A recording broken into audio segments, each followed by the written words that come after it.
Here I've started the friend storage application. When I open up a friend, you can see the delete button at the bottom. For an existing friend, it should be enabled like we see it here. But when we add a new friend, the delete button should be disabled. So now let's look into the friend edit view model and let's add the delete command and let's implement the can execute logic. But first, let's take a look at the friend edit view. When I open up the friend edit view, you see at the bottom the delete button. So let's click on that button and now we see it in the SAML editor. Here you see that its command property is bound to the delete command property of the friend edit view model that is in the data context. But on the friend edit view model, we don't have that delete command property yet.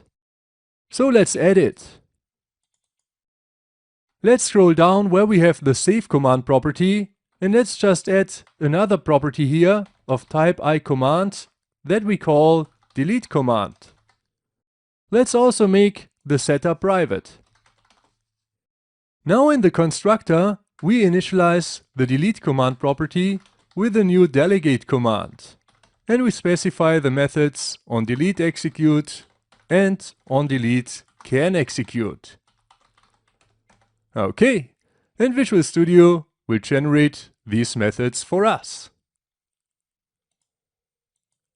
Okay, here we have them.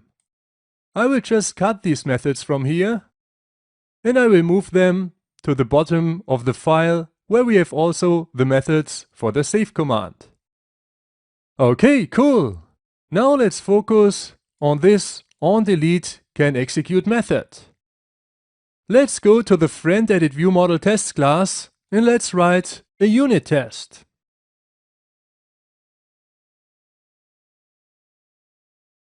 At the end of this test class, I create a new test method and I call that test method should enable delete command for existing friend. Okay, now in that method, I call the load method on my friend edit view model with the constant friend ID that we have defined in this class. So after that, we have loaded an existing friend. And now I can just assert that the view model's delete command can be executed. Okay, cool. Now let's run the tests. And our new test is red. Now let's go to the friend edit view model and let's implement it. So we just return true here. Let's run the tests again. And all our tests are green. Okay, now let's write the next test method in the friend edit view model test class. Let's just copy this method and let's paste it here and we call it should disable delete command for new friend. Okay, and instead of passing a friend ID to the load method, we just pass in a null reference. That means that the friend edit view model will create a new friend. And then we assert that the delete commands can execute method returns false. Okay, let's run the tests. And our new test method is red. Now let's go to the friend edit view model and let's implement the logic. Here we just say if the ID of the friend is greater than 0, then we can execute the command because then it's not a new friend, and else we can't execute it. New friends will have a friend ID that is 0. Okay, now let's run the tests. And all the tests are green. Okay, cool. I want to add one more test method to the friend edit view model test class. Let's just copy this test method here. And let's call the new one should disable delete command without load. Okay. We don't call the load method on the view model, which means we don't have a friend loaded. Then we also assert that the delete commands can execute method returns false. Okay, let's run the tests. Our new test method is red. And now we go to the friend edit view model and we just say if the friend is not null and if the friend ID is greater than 0, then we can execute the delete command. Alright, let's run our tests again. And here we go. All our 26 tests have passed. So we are done with the implementation of the can execute logic of the delete command. In the previous clip, we have implemented the logic in this onDelete can execute method. So only if a friend is loaded and if the friend is an existing friend, we can execute the delete command. Now let's try it in the application. Let's open up an existing friend and we see the delete button is enabled. Now let's add a new friend and we see the delete button is disabled. But now let's see what happens if we enter here a name and if we save that friend. After we have saved that friend, it is now an existing friend and the delete button should be enabled. But it stays disabled because we don't raise the can execute changed event of the delete command after we have saved the friend and accepted the changes. So let's do this now. When we go to the friend edit view model tests class, we see that we have there already some test methods for the can execute changed event of the save command. So I just copy one of these test methods, I paste it here, and I call it should raise can execute changed for delete command when accepting changes. Okay, cool. Now I use the delete command inside that test method. I change the friend before I subscribe to the can execute changed event.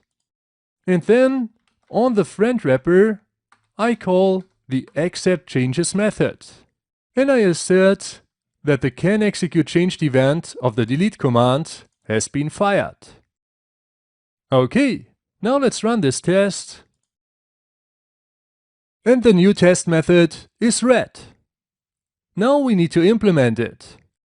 So let's first look into the accept changes method of our friend wrapper class. As you can see, this method just sets the isChanged property to false. Here we have that isChanged property. And as you see, there is also a property changed event fired. So actually, we can just raise the can execute changed event of the delete command when the property changed event is fired on that friend wrapper object in the friend edit view model. So let's go to the friend edit view model and let's scroll up a bit. Here in the load method, you see that we create such a friend wrapper. And then we install an event handler for the property changed event. In that event handler, we already raise the can execute changed event for the save command. So now let's just copy that line and let's do the same for the delete command. Okay, cool. Now let's run the tests. And here we go. All our tests are green. Now let's write one additional test method in the friend edit view model tests class. I also want to raise the can execute changed event after load for the delete command. So I copy this test method and I just say should raise can execute changed for delete command after load. And here I use the delete command. Alright, let's run the tests again. And the new test method is red. Now let's go back to the friend edit view model. And here in the load method, we should also raise the can execute changed event for the delete command. We do it already here for the save command. Now before we write the two lines like here again, let's extract these two lines into a method. So I right click and I choose Quick Actions and I say Extract Method. I call the extracted method Invalidate Commands. And now from my load method, I just call that new method. Alright, looks good. Now let's run the tests again. And all our tests are green. So now let's try it in the application. Let's open up an existing friend and the delete button is enabled. Let's add a new friend and the delete button is disabled. Now let's enter a name for that new friend and let's save it. And you see, after I have saved that friend, the delete button is enabled like we expected it. So we are done now with enabling and disabling the delete button. Now let's focus on the actual delete logic. In the previous clip, we have implemented the onDelete can execute logic. Now let's focus on the onDelete execute method, where we need to delete the friend. In this friend edit view model, we get a friend data provider in the constructor. As you might know, that friend data provider has a delete friend method that takes the friend ID. So in that onDelete execute method, we just need to call the delete friend method of the data provider. But as we are doing test-driven development, we have to write our unit test first. So let's do this. Let's open up the friend edit view model tests class. And let's scroll down to the bottom and let's add a new test method.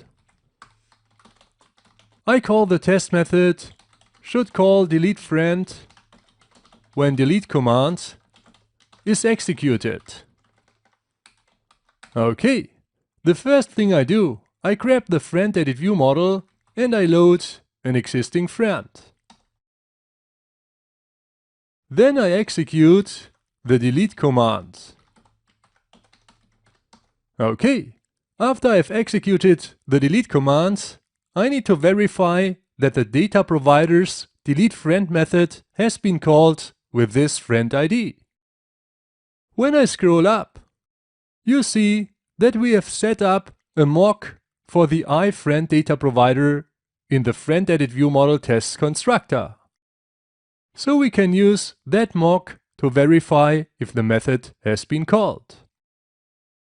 So let's scroll down again to our test method and let's use that data provider mock. And we want to verify that on our data provider the delete friend method has been called with this specific friend ID. And we want to verify that it has been called exactly once. Okay, cool. Now let's run the tests. And our new test method is red. Now let's go to the friend edit view model and let's implement the onDelete execute method. We use the data provider and we call the delete friend method with the ID of our loaded friend. Okay, let's run the tests again. And all our tests are green. So now we can try to delete a friend. Let's start the application. Let's open up an existing friend and let's click the delete button. Okay, nothing happens. Let's open up another existing friend and let's click the delete button. Nothing happened. But in fact, the friends have been deleted. So we will see this when we restart the application. As you can see, Brian and Elsa are no more in the navigation because they have been deleted.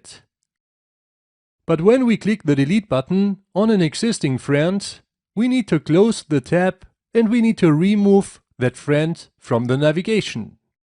And this is what we will do now.